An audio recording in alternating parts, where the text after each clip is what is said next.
All right, good evening, welcome. We'll go ahead and call this meeting to order for the January 8th, 2026 Apple Valley City Council meeting. Welcome everyone this evening. For those who have asked to speak or as your item comes up, I would ask that you approach the podium to address the council. The first item on our agenda is the Pledge of Allegiance, and I would request everyone to stand as they are able and join us in the pledge. I pledge allegiance to the flag of the United States of America, and to the republic for which it stands, one nation, under God, indivisible, with liberty and justice for all.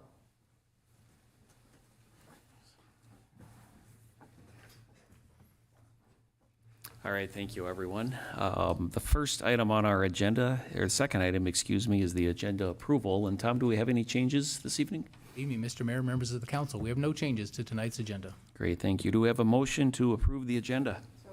Second. Motion from Councilmember Grendall, a second from Councilmember Melander. All those in favor indicate by saying aye. Aye. And opposed? Agenda is approved. The next item on our agenda is the audience participation portion of the meeting. This is for items not on our council agenda. We have a total of 10 minutes for this item this evening. We had a sign-up sheet in the back. We'll start there, but then anybody who maybe missed the sign-up sheet will give you a chance as well. So I have Christina Gasparian. Did I pronounce that correctly? Gasparian. Come on forward. I apologize for getting the name wrong. It's okay. You don't have many Armenians around here, so. Thank you for coming in. Please go ahead. I apologize in advance for annoying you with this. I know you just want to move on with your lives. Well, we're not annoyed. This is what we're here for. This is why we put this at the beginning of the meeting, right? It's kind of one of the rare chances we get to have all five of us here to hear the conversation. I would ask that you just kind of stand in front of the microphone just for those who might be home watching and that kind of thing, so they can make sure it picks up your voice as well. No, take your time. Take your time, please.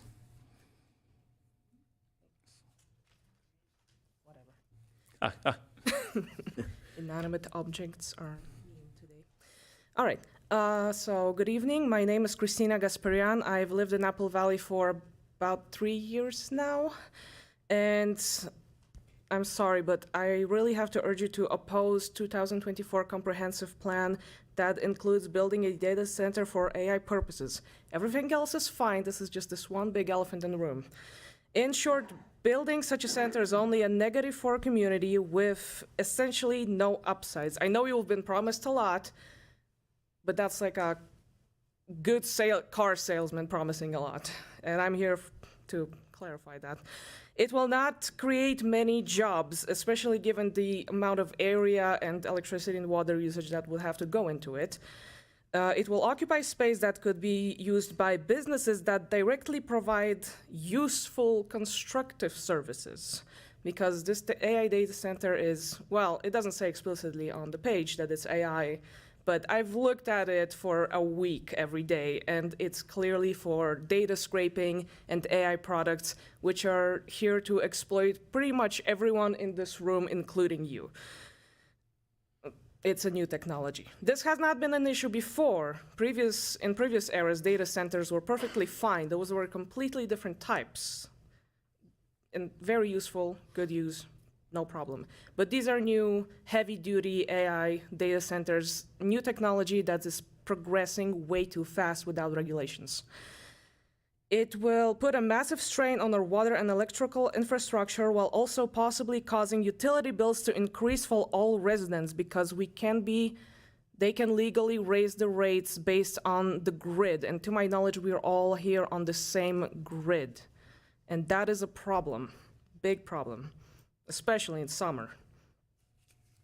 And it will hurt home values due to associated noise and negative perception of living near one of those data centers. If people feel like they're not treated fairly, they won't want to move here, especially with how negatively everyone across America currently, all the average Joes, view this issue.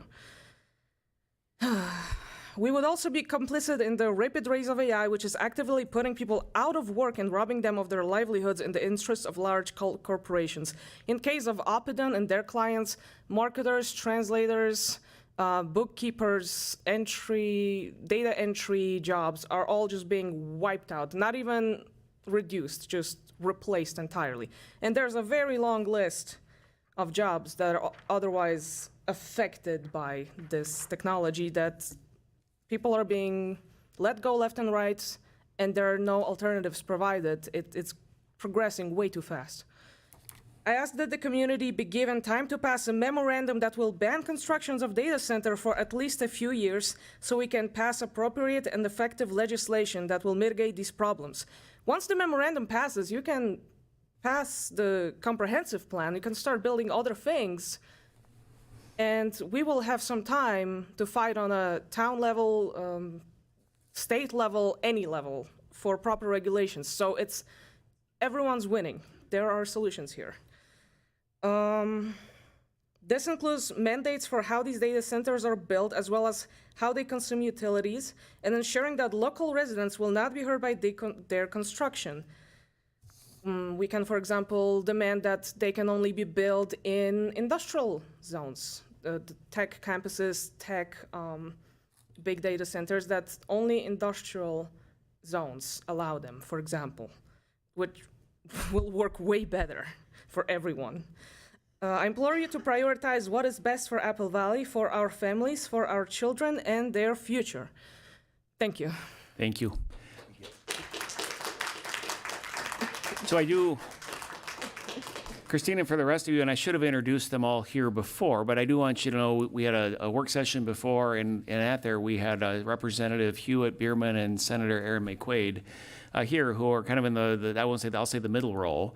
And I just want you, they're in the audience as well, hearing the comments. I did invite them to duck in just so they could be here for public comments tonight in case they also wanted to hear. So you maybe got a bigger audience than you thought you did tonight, so.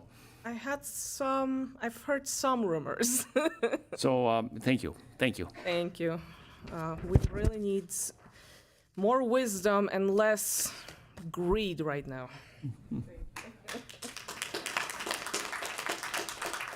So normally as we do public comments, we don't we don't have a lot of time for discussion here for a handful of reasons. We receive information. With this issue, for those who are or watch the end of December, at the last meeting in December, the issue was extended by the applicant to the end of January. So we do expect this to be back on the agenda where we can discuss it openly at the final meeting in January. I do want to talk about a little bit just about our role. Sometimes people say, hey, how come you guys aren't up there talking about this every meeting? We kind of get dual roles, right, as a city council. We make legislation. We're as our former Councilmember Goodwins used to say, part-time policymakers. But when we have these applications in front of us, we're also the final decision maker. So we kind of become the judicial branch in that one. And we put ourselves in a pretty precarious situation as a city when we start talking about things when the action isn't in front of us and the applicant doesn't have time to respond or we don't have all the information. So what I want people to know is that we're listening, we're taking in the comments, we've paid attention to all of them. There are reasons that sometimes we can't publicly discuss all the things we might want to until that action comes forward. That's why we tried to keep the website updated, try to share as much information as we can. If you look at that council packet from 2 weeks ago, there was a ton of information there. We'll do the same next week. We'll get you everything new that's out there.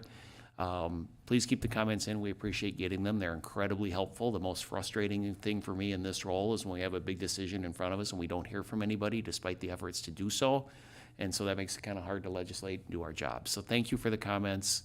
Encourage you to pay attention. I do believe this will be on the agenda again in 2 weeks from that extension. So thank you.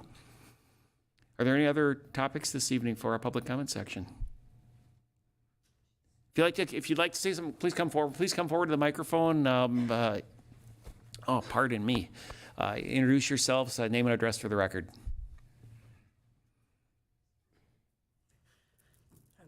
I'm nervous, so. Don't be nervous. We all are. We're all just folks who live here like you. So. Thank you for taking the time to listen to my opinion. My name is Jennifer Duos. I live at 452 Walnut in Apple Valley. I've lived here about 6 years. I have 3 girls in our school system, and that's big part of the reason I live here is it's a really good place to raise a family. we put a lot of value on our education and then our city parks. And I feel that putting a data center in what is left of the building area of our town that was designated for useful things is not the best use of space. I would strongly urge anybody that hasn't to educate themselves on the experience people who live near these large data centers have, and it's not positive overall. I just don't want that for my town. Thank you. Thank you, and don't be nervous, you did well. Thank you. Thank you. All right, thank you, everyone. Again, thanks for coming to share the comments this evening. I'm sorry, with somebody else, I can't see everybody over the podium, so if you've got something, please come forward for me, please. And I am gonna keep us to a couple more minutes, just so we can get to the rest of the business, but I don't wanna cut anybody off either, so, I'll be quick. thank you. Good evening.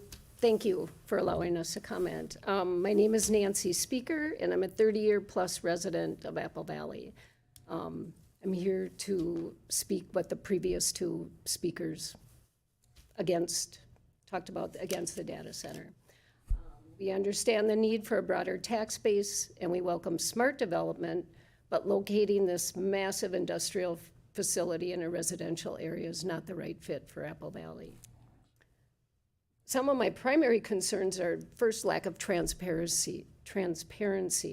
We really didn't feel like we were aware of this, and maybe you couldn't because you signed an NDA or whatever. There was a lot of residents that were not aware this was even happening until the last maybe couple months. So I'm just gonna pause you for that may be wrong. I'm gonna pause you for a second. So this first went through Planning Commission and the public hearings in January of last year. So Right. this has been public and been out there, and we've Right. got the website updated.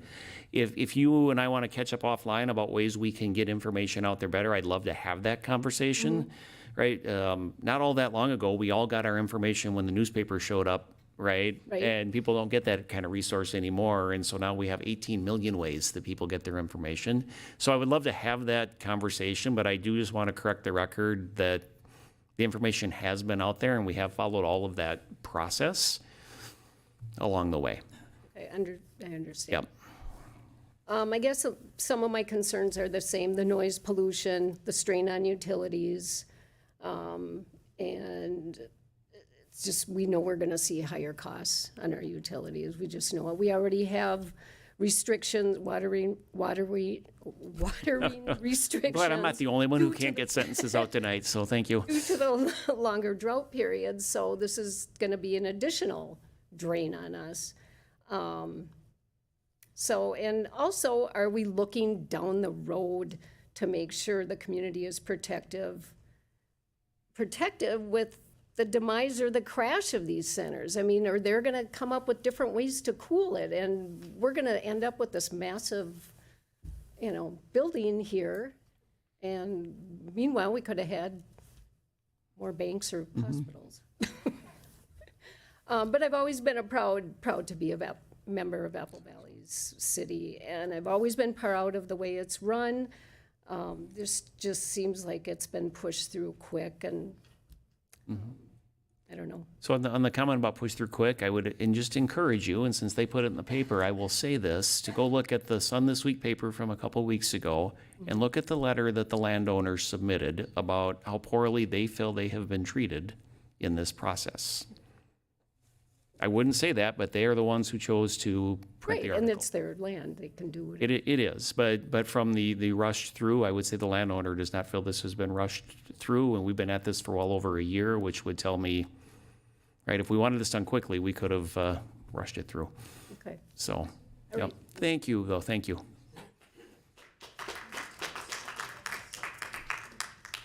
Good evening, I'm Margaret Miniker, and I've been here since 1992 in Apple Valley, and I love it here.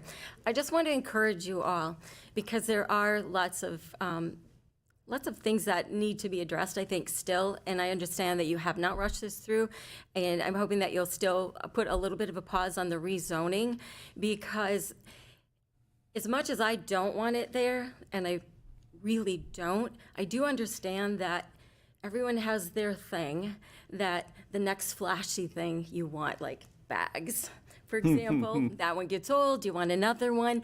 I did a little research on some of the investing in AI in the data centers. And quite frankly, one of the things that is a concern when you're looking at trying to invest in a data center is how long will this last and will there be an appetite for AI?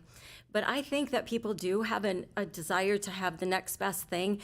There was apparently a show on all the new gadgets, smoke detector that has motion detector and all of these things. So I don't think it's going to go away. But I want you to think about, is it in Edina, the lakes? Centennial Lakes, is that what you're thinking of? Centennial Lakes, is that what you're thinking of? I want you to think about that for a minute when it comes to the rezoning and how we can benefit Apple Valley more. Opinion, one of the companies that is with this, their headquarters are in Excelsior. Consider Excelsior compared to Apple Valley. There's a reason they're in Excelsior. Probably stronger rules. There's probably not going to be a data center there. And I look at the area where this is going to go, and there's so much new development there. Families, lots of families, and I think of Cobblestone. Cobblestone is a cute little lake, and we can do great things here in the area. You look at Buck Hill, that was an eyesore apparently at one time before my time. And then I look at Lake Lac Lavon. It was a sand pit, it was a quarry. Look how beautiful that is. So if we're looking at generating money for Apple Valley, could we not take a look, if we're going to not worry so much about the water, let's fill that with water and make it a lake, and don't do all residential around it. Let's do Centennial Lakes. Let's do a place where our people can walk around, where there can be more shops and generate more tax revenue from smaller condos, townhomes, and businesses. So I think we can do a really good job. We've done it before. Let's try it again. I'll just make a quick comment on timing, just so you understand. So go ahead, I'll let you guys do your thing, and then I'll, part of what I feel like the role here is I want people to understand what the process is, right? So while we're not going to go into the details, I'm happy to kind of talk about process a little bit. And the reason I mentioned next week, or not 2 weeks, next council meeting, when a application comes through a city planning process, we have some state-specific dates we have to meet, or it's automatically approved. Typically, I think there's 60 and 120 days is kind of, or 180, wherever those hit, right? Beyond that, the applicant needs to kind of grant us more time. And they have asked for more time. Right now, that 12:30 or 1:30 is kind of the end of our time. And so unless they ask us to extend again, we're gonna have to make a decision next week. So sometimes that feels rushed, but we are constrained by that state timeline, because if we just fail to act, it's approved. So, right, so that's why sometimes things feel rushed, is because we are working to that timeline so that we don't have something that kind of gets through because we took too long and things happen without our control. That makes sense. I Yeah. think what a lot of people are a little frustrated with is that for some reason, we're just been made aware of it now, and you said that you have sent it out, and that's part of that is on us to keep looking and spread the news ourselves, I'm sure. But if there's any possibility that you can say no and say we're not going to approve this, we love you. Thank you. John, if it's, Yeah, it is. yeah, Yeah, I was gonna say something. you're, First of all, I see a member of our planning commission out here, Doug Halas, and he's gonna be the last one to tell you that this has been rushed through. I mean, they've been looking at it for over a year, and they've made a recommendation to the city council that I assume you all know, that I think it was unanimous to reject it. So just to bring you up to speed on that, and you can talk to Doug over there when we're done. good clarification, right? Because that was the first step, and we've had a lot of time that's elapsed between them because the applicant has asked for more time and submitted more data. I think sometimes that's where it feels like there's a gap, right, is when the time stretches. Councilmember Bergman, did you have a similar statement? Possibly 1 sec, if you could, yeah. Yeah, when whatever happens at the end of the month, if they have not tried to extend it again, we're voting with what the planning commission, not we're voting, but planning commission already decided how they wanted to do it. We then have to decide if that's how we want to do it.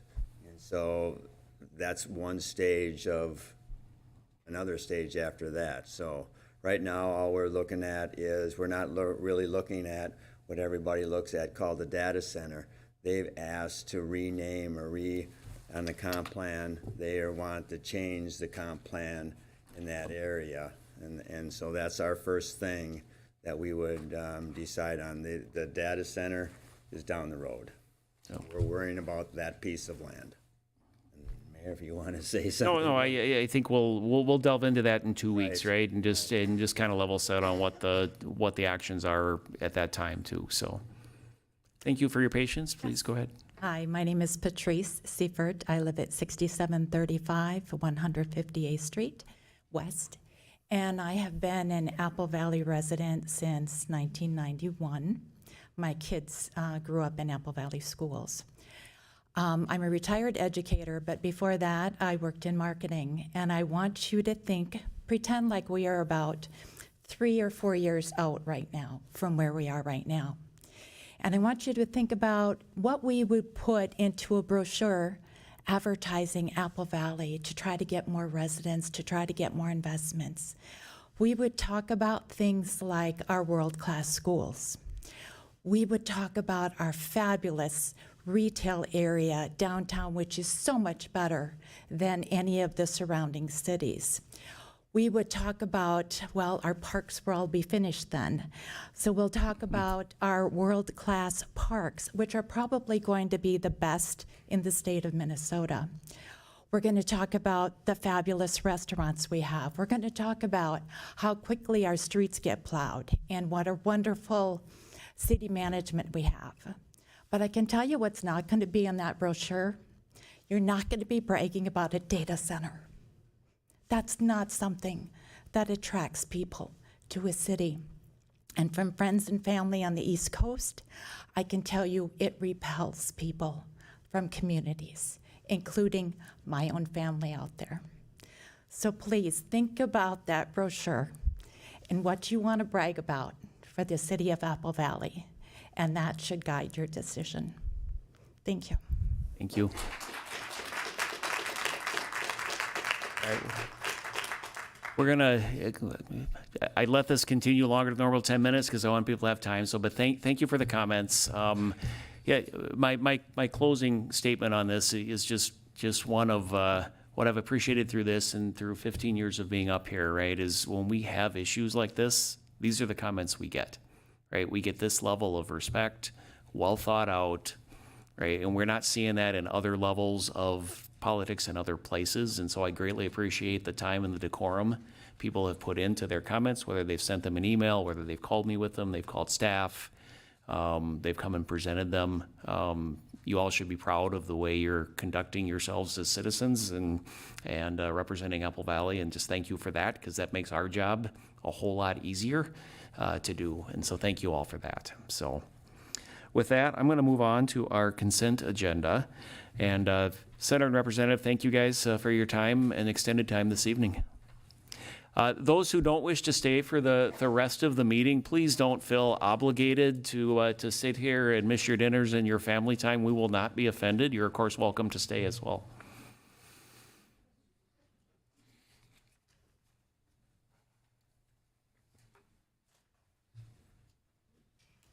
All right, we'll move on to our consent agenda. These items are considered routine and will be enacted with a single motion without discussion unless a council member or a citizen requests to pull an item to be considered separately. Council members, are there any items you would like to pull from consent? No.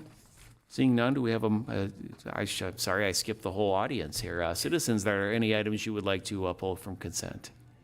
All right, seeing none, we would take a motion for the consent agenda.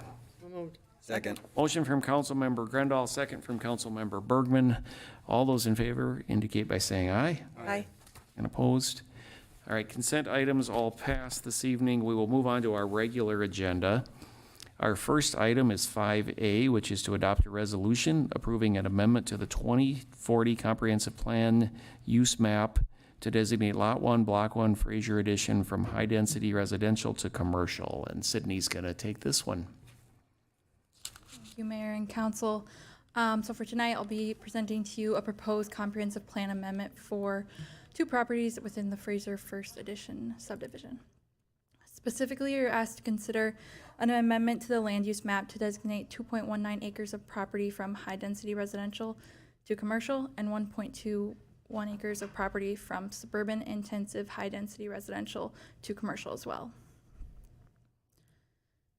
The 2 properties are located at the northwest corner of County Road 42 and 147th Street West.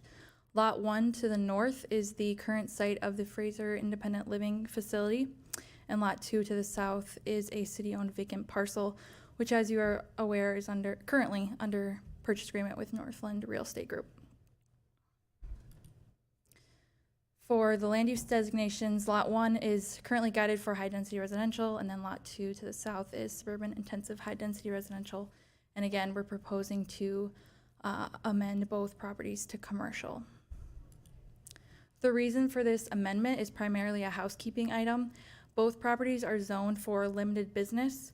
The limited business zoning district does not align with the current high-density residential land use designations. It's a requirement and a best practice to ensure that zoning matches land use designation, and they currently do not align. The Lot 1 to the north, the Fraser Living Facility property, is currently under approved conditional use permit, and this is allowed under the limited business district, so it would not be impacted by an amendment. The staff does not anticipate that either of these parcels will ever develop as high-density residential because of existing conditions and the city's vision for the area. Just to give some background on the comprehensive plan and what is gone over in the plan regarding limited business and commercial uses, lower intensity commercial districts include the limited business zoning district.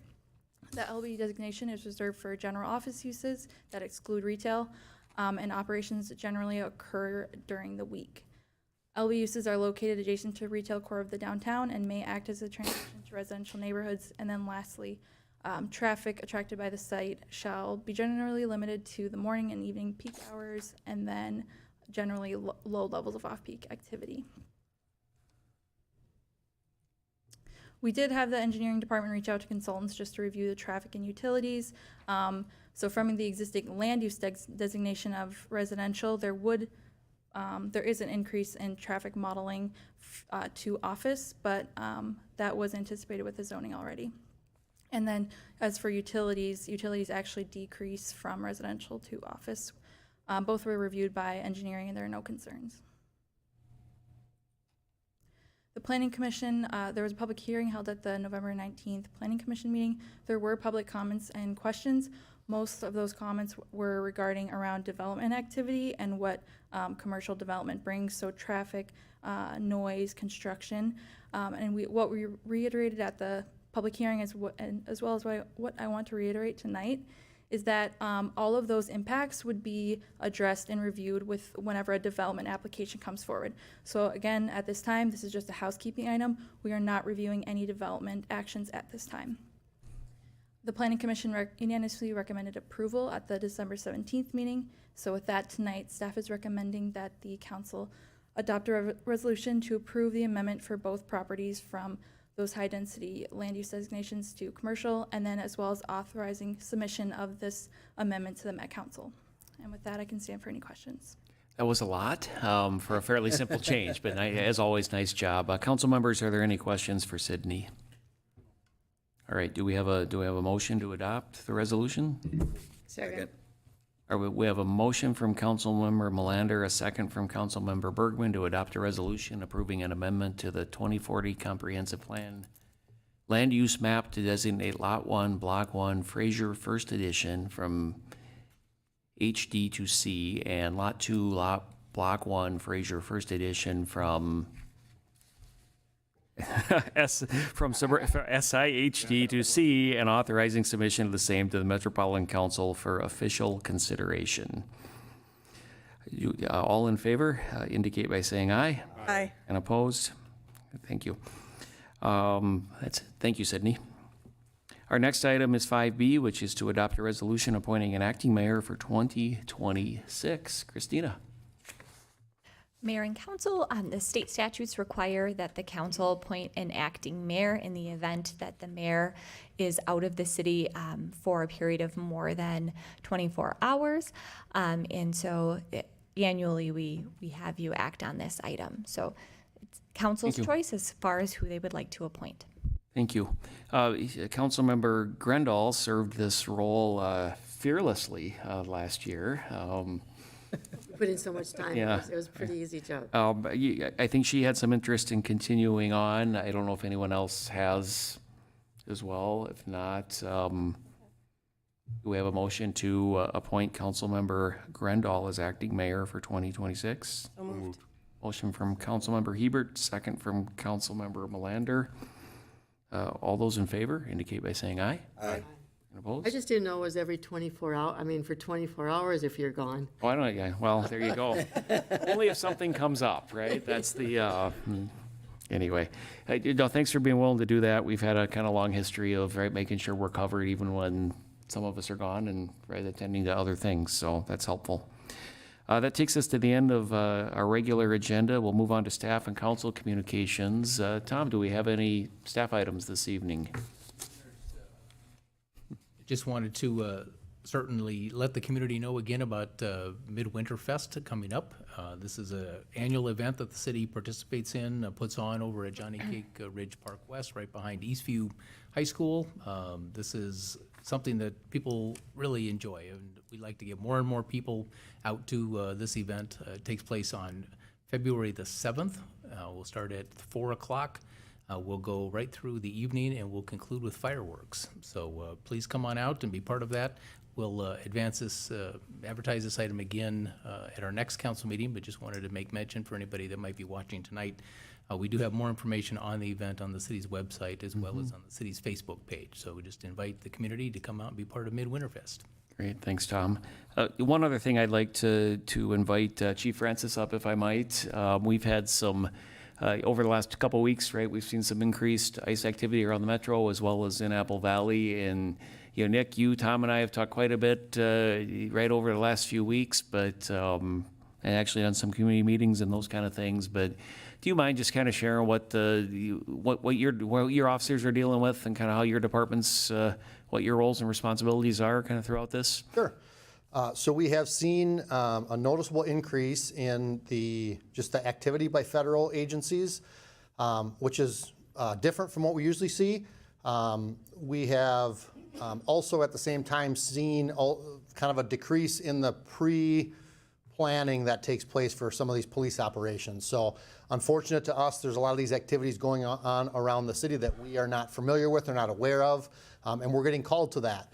And what we recommend for the community is if you have a need for something in Apple Valley for emergency, your dog is lost, you have a medical emergency, your car is locked, you need assistance, any of those things that you would call your police department for, please call us. We do not conduct immigration enforcement.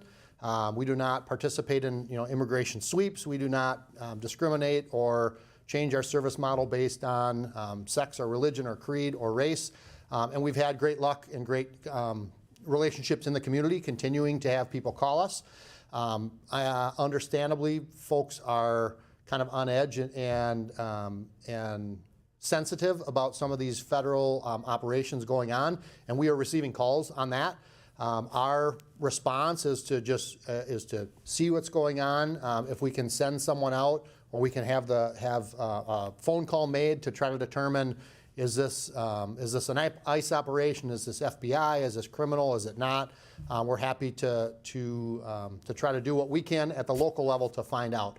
Quite often, there's very little we can do. We cannot interfere with these operations. We cannot prevent them from taking place. But what we can do is we can gather a little bit more information.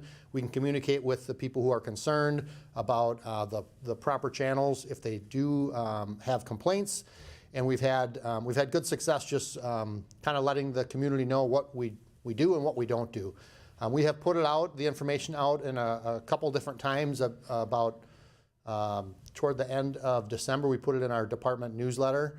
So if people do take the effort to read about our department and see what we have going on, we do that. And we also get a number of maybe emails or phone calls from people just wondering what we do, and we're happy to share. But to publicly get up here and just explain the things that we do as your local law enforcement. We're responding out to emergencies. We are investigating crimes that are taking place in Apple Valley. And certainly the things we do not do is immigration enforcement. I will say that we integrate with federal law enforcement agencies, state law enforcement agencies, partner law enforcement agencies of all shapes and sizes when there are criminal investigations that take place. And we continue to do that.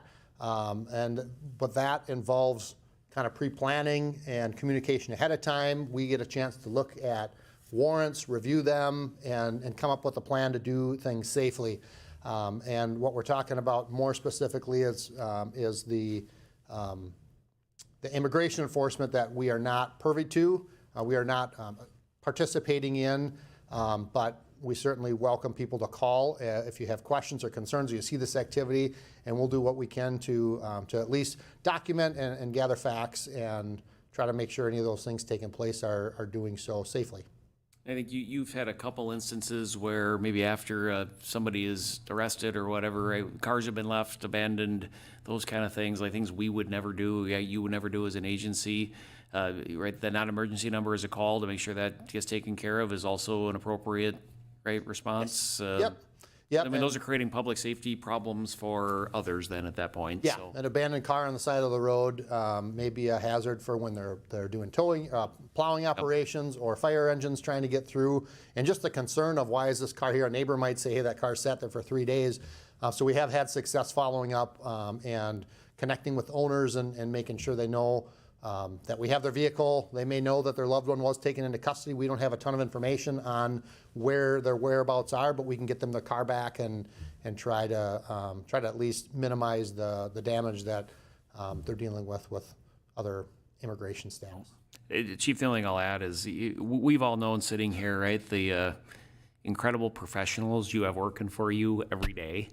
And I think what we have seen in the last few weeks is just how incredible the professionals you have working for you every day are and the job they're doing and how they're choosing to do it. And just thank you for that. Share that thanks from me to all of them. And we know this is a tough time for them to navigate, right, as well, to figure out kind of where that role is between all things and all people. So just thank you. My thanks to you and them.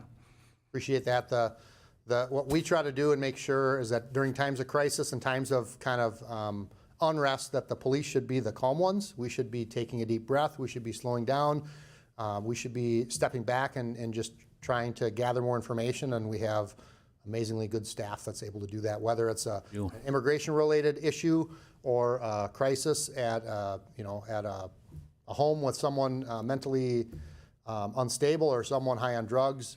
We're not perfect. We're not perfect in everything we do, but during times when tensions get high, our staff is really good at just taking a breath and calming people down, because it shall pass. I mean, we're expecting this to continue for a while, with the surge, and so we just plan accordingly and make sure our staff knows that we support them and appreciate the council's support too. Thank you. Thank you, Chief. Council members, any other comments? Lisa? Sorry, Chief, I've got a quick question for you. Just want to. You almost got away. Didn't let you get away quite quick.